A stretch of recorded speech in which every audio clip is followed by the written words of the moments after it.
চাৰিওফালে ৰক্তময় কাৰেং এই ৰক্তময় কাৰেঙৰ মাজলৈ মই এজন দৰিদ্ৰ ভিক্ষাৰী কৃষ্ণই জানো মোকে কৃষ্ণই জানো মোকে চিনি পাব বাল্য বন্ধু পৰম মিত্ৰ বুলি বহুত জানো হেৰাৰ হ'লেও আঁকোৱালি ল'ব ভাই মই যদি এনেদৰে মলিয়ন বস্ত্ৰ পৰিধান কৰি কৃষ্ণৰ ৰাজ্যতে প্ৰৱেশ কৰোঁ কৃষ্ণকে ধৰ্মৰ সমস্ত পলাই হাঁহিব ক'ব সেয়াই নেকি তোমাৰ বাল্য বন্ধু যি পৰিধান কৰিছে মলিয়ন বস্ত্ৰ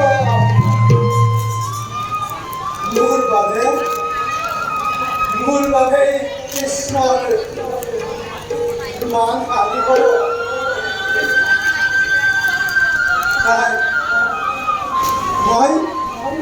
মই আৰু আগবাঢ়ি নাযাওঁ মোৰ বাবে কৃষ্ণই অপমানিত হ'ব নালাগে ঘূৰি যাওঁ মই মোৰ নিজ বাসস্থানে কৃষ্ণ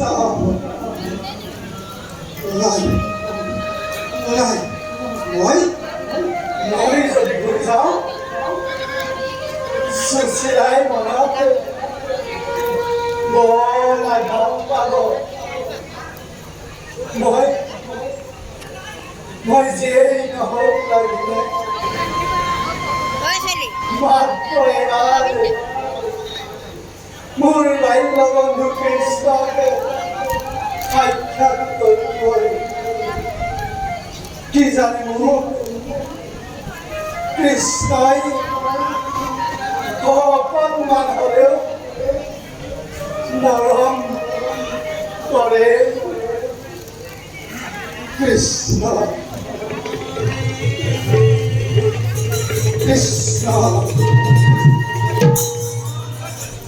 তুমি ভাৰতৰ নাগৰিক নহয় তুমি মই জানিছো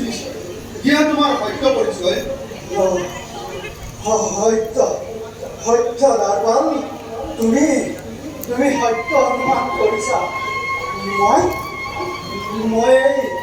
দ্বাৰকাবাসী নহয় মই বাস কৰোঁ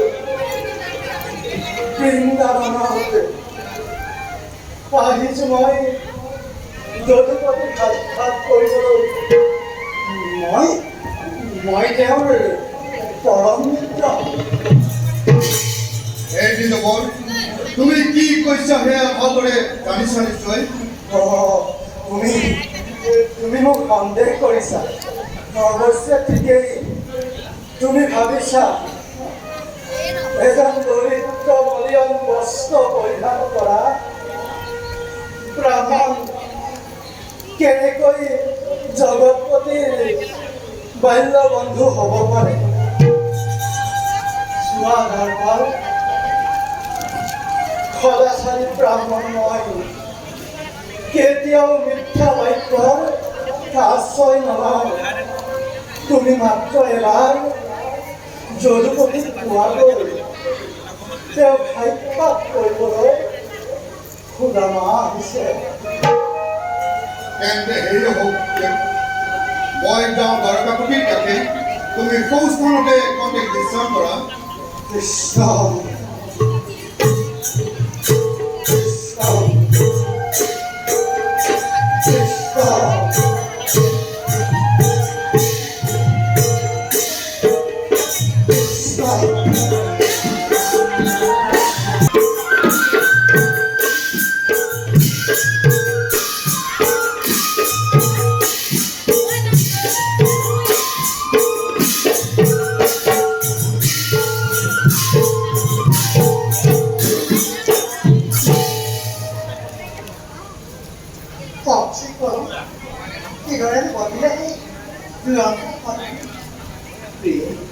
শিৱৰ বলত বলিয়ান হৈ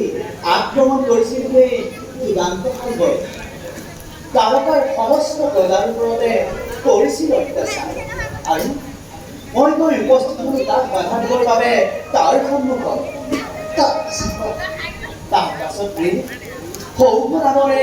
উৰন্ত বিমানত উঠি আক্ৰমণ কৰিছিল সেই চূড়ান্ত দৈত্যই মই সুদৰ্শন প্ৰহাৰ কৰি তাৰ সেই সৌভনগৰ সেই দুখৰে খেলি আহিব সেই চূড়ান্ত দৈত্যই আৰু শেষত সুদৰ্শন প্ৰহাৰ কৰি সেই দৈত্যক মই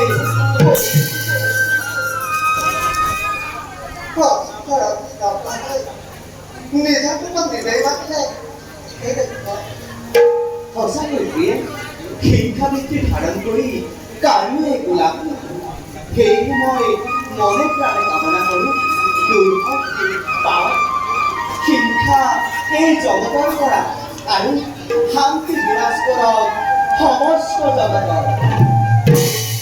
সঁচাকৈ অহিংসা প্ৰেম ত্যাগে হ'ব পাৰে হিংসা পাপৰ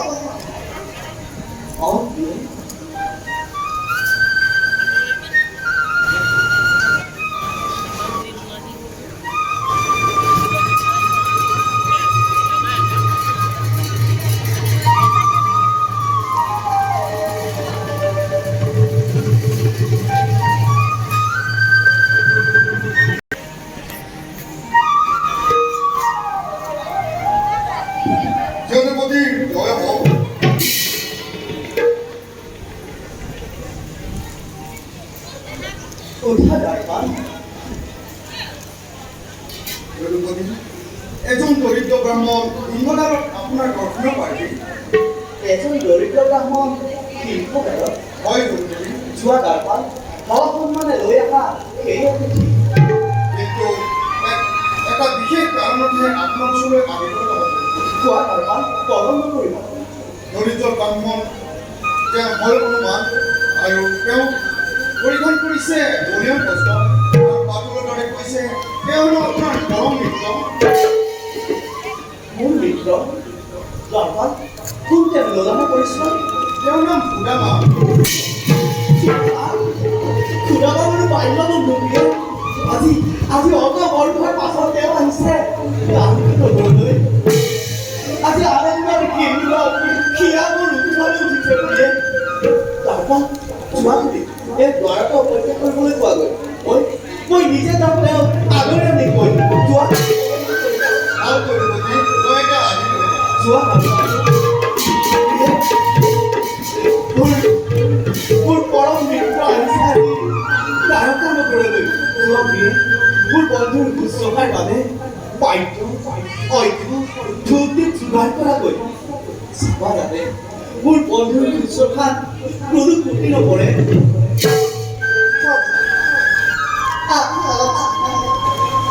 আপোনাৰ এই পৰমিত শুশ্ৰূষাৰ ভাৰ মই নিজে কৰিব আপোনাৰ সেই পৰমিত সাক্ষাৎকাৰ বাৰ্তাৰে আপুনি গৌৰৱ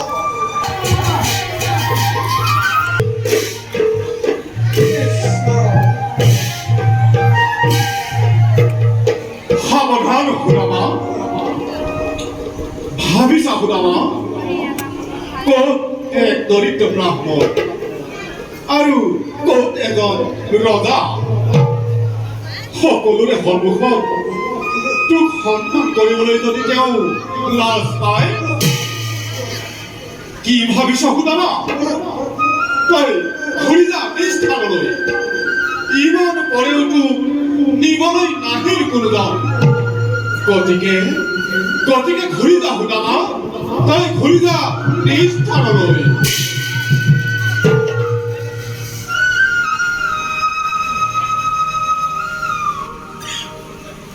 কৃষ্ণই মোক দিবলৈ সঁচাকৈয়ে নাহিল যাওক মই নিজ স্থানলৈ ঘূৰি যাওঁ কৃষ্ণই চাগে মোক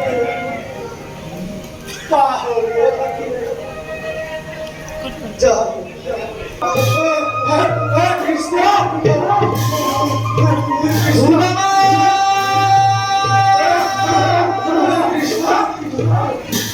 কৃষ্ণ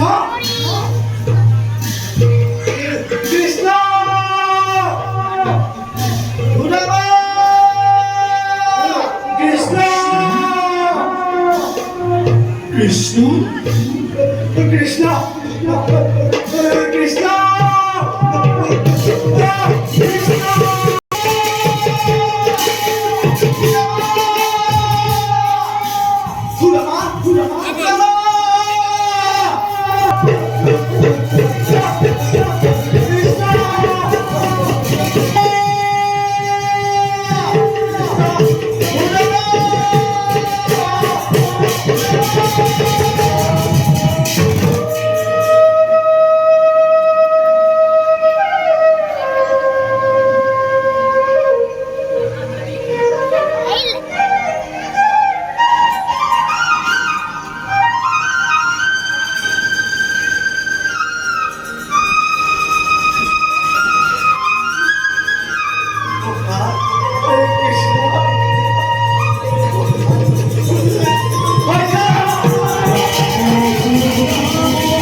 কৃষ্ণ কৃষ্ণ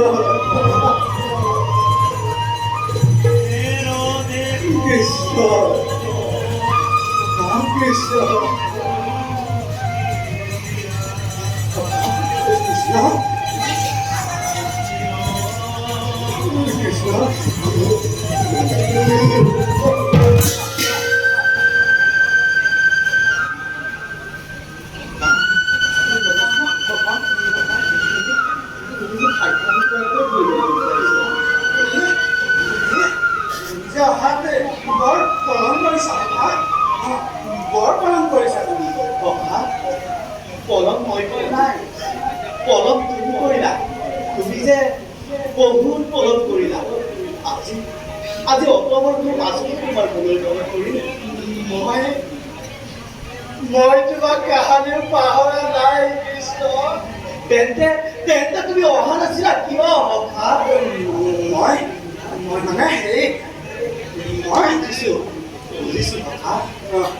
তুমি চাগে ভাবিছিলা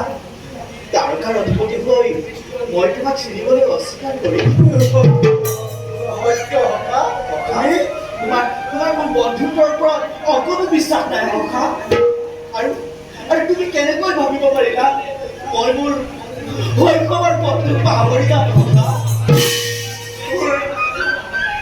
মোৰ ভুল হৈ গ'ল সখা।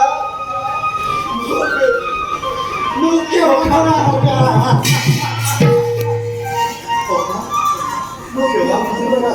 কিয় নকৰিবা সখা? ব'লা এতিয়া কাৰেণ্টলৈ যাম ব'লা। কাৰেণ্টলৈ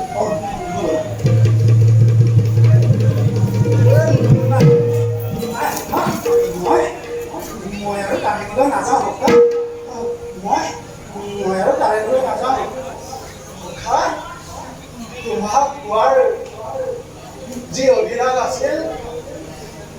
এই মুহূৰ্ততে দূৰ হ'ল সখা। মই আৰু কাৰেংলৈ নাযাওঁ দিয়া সখা।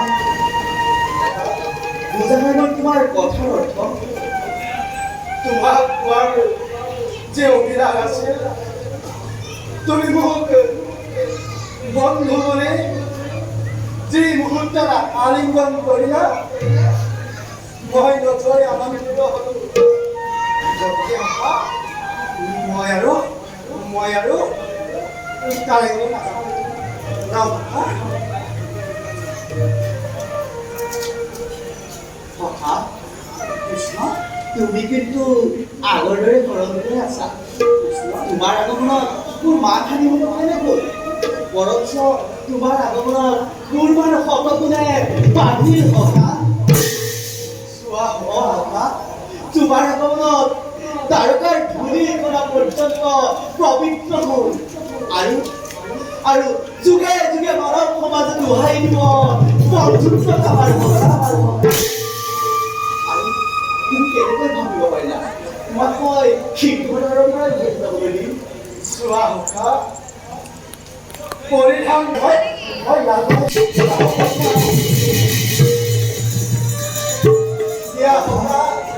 আৰু কোনো ঠিক নাই মই তোমাৰ কোনো কথাই নুশুনো ব'লা এতিয়া আমি গাড়ীলৈ যাওঁ নালাগে নালাগে কৃষ্ণ ব'লা নকৰিবা কৃষ্ণ নকৰিবা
Kൃഷ്ണ